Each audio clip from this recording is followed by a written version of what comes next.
Hello, friends. Today we're going to be kitting up this project. I will walk you through how I store my threads and how I prep the floss for a cross stitch project.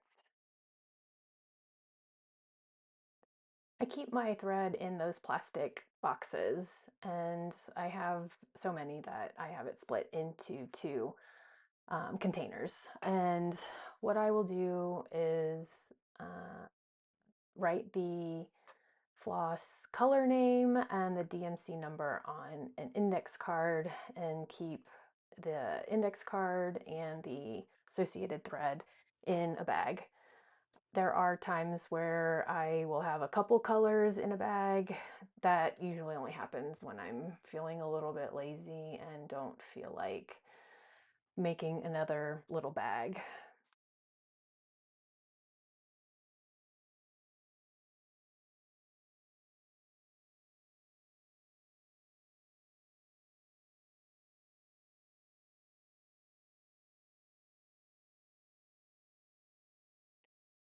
I keep my floss on thread drops, and what I'll do is untangle and then fold them twice.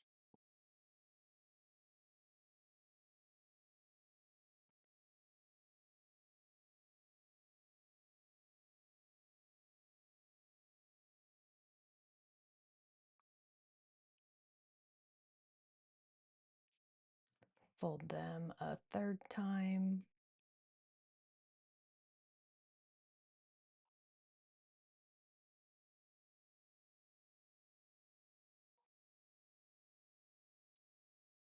Thread it through the bottom hole of the floss drop, and then I cut the ends of the thread.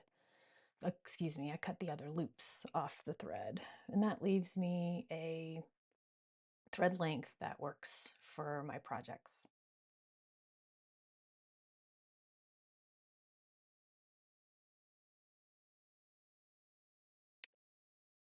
For this project, I only need a couple threads, and so I'll pull a couple threads off of the floss drop and put it on the project specific floss holder.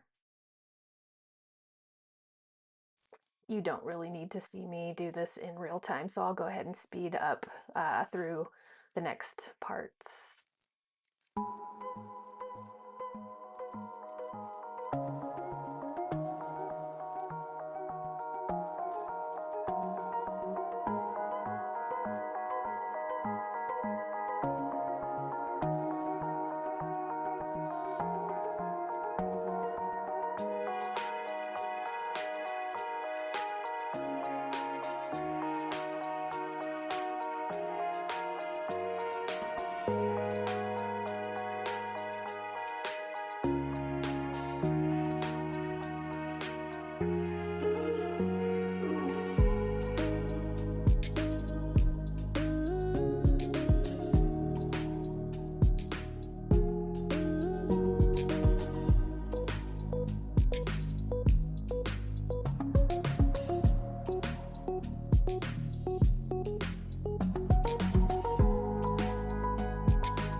I use a serger to keep the ends of the fabric from unraveling